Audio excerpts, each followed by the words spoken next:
रूस यूक्रेन जंग को 1.5 साल से ज्यादा हो गया है, लेकिन ये जंग लगातार जारी है। अब इस जंग को रोकने की कोशिश में दुनिया भर के नेता कुछ चुनिंदा देशों पर नजरें गड़ाए बैठे हैं, जिनमें एक नाम प्रधानमंत्री नरेंद्र मोदी का भी है। यूक्रेन संकट सुलझाने के लिए अब भारत अपनी अहम भूमिका निभाने जा रहा है। भारत सऊदी अरब में 2 दिवसीय शांति वार्ता का हिस्सा बनेगा। सऊदी अरब में होने वाली इस बैठक में शिरकत करने के लिए भारत सहित कई पश्चिमी देशों को आमंत्रित किया गया है। रूस यूक्रेन के बीच का युद्ध अब बहुत आगे बढ़ चुका है। हमलों में भयंकर तेजी आई है। जहां रूस का यूक्रेन के संसाधनों पर हमला जारी है, वहीं यूक्रेन की रडार पर अब मॉस्को है। जहां बार बार हो रहे ड्रोन हमले के लिए रूस यूक्रेन को जिम्मेदार ठहराता है। ऐसे में इस युद्ध का हल निकालने के लिए इस अंतर्राष्ट्रीय कदम को बहुत अहम माना जा रहा है। उम्मीद जताई जा रही है कि इससे यूक्रेन में शांति लाने में मदद मिलेगी।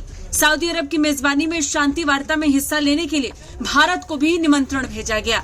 भारत ने इसकी पुष्टि भी कर दी है। सऊदी अरब की इस घोषणा को ग्लोबल साउथ की ओर से समर्थन जुटाने की दिशा में अहम माना जा रहा है। इस बातचीत के लिए निमंत्रण मिलने की पुष्टि करते हुए विदेश मंत्रालय के प्रवक्ता अरिंदम बागची ने कहा कि बातचीत के जरिए ही शांति के मार्ग पर आगे बढ़ा जा सकता है।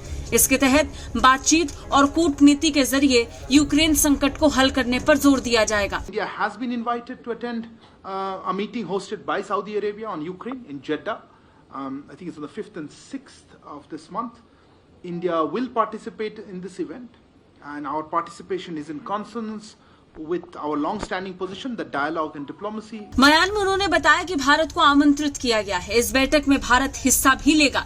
बातचीत और डिप्लोमेसी ही आगे बढ़ने का एकमात्र मार्ग है। भारत इस बैठक में किस तरह हिस्सा लेगा, इसके बारे में बाद में ऐलान किया जाएगा। वहीं अमेरिका ने भी इस बैठक में हिस्सा लेने की पुष्टि कर दी है। अमेरिकी विदेश विभाग के प्रवक्ता मैथ्यू मिलर ने भी बातचीत के महत्व पर जोर दिया। उन्होंने अपने एक बयान में कहा कि हम इस समिट का समर्थन करते हैं। हमने बहुत पहले कहा था कि जब भी इस युद्ध की किसी भी संभावित डिप्लोमेटिक समाधान की बात आएगी, तो यूक्रेन का फ्रंट सीट पर होना बहुत जरूरी है। बता दें, ये शिखर सम्मेलन यूक्रेन की ओर से सुझाए गए 10 सूत्रीय शांति योजना पर आधारित है। इसे यूक्रेन की 10 सूत्रीय शांति योजना पर चर्चा के लिए सऊदी अरब के एक बड़े प्रयास के रूप में देखा जा रहा है, जिसमें हिस्सा लेने के लिए दुनिया के कई देशों को शामिल किया जाएगा, जिसमें एक नाम भारत का भी है। ब्यूरो रिपोर्ट, भारत तक।